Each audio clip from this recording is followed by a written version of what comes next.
Shocking revelation sa buhay ni Liza Soberano ang walang takot na ibinahagi sa isang podcast ni Sara Baba.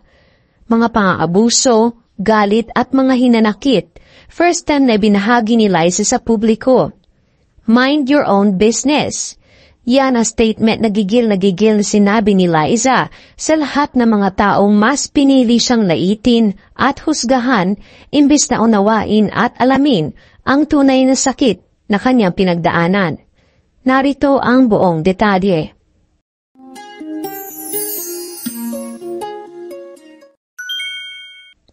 Nagte-trending ngayon ang isang video podcast kung saan ay guest si Liza Soberano.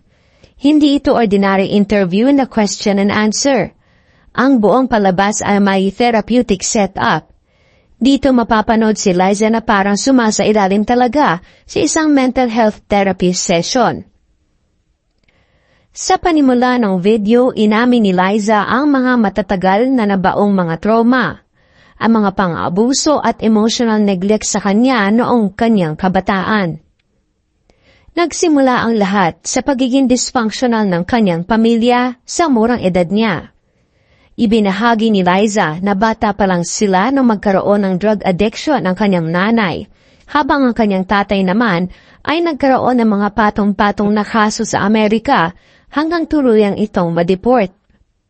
Dumating sa punto na walang magulang ang mag-aaruga sa kanya at sa kanyang kapatid. At dahil matatanda na mga lolo't lola sa side ng kanyang nanay, hirap silang asikasuhin ang mga ito. Tuluyan silang nadala sa isang foster care.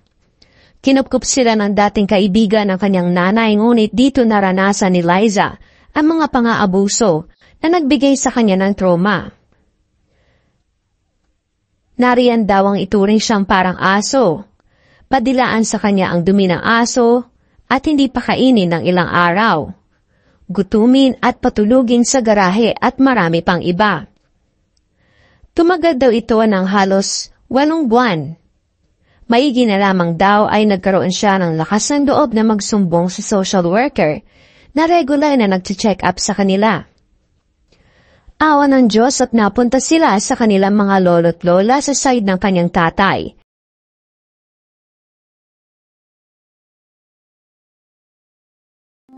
Showbiz Ganap Logo.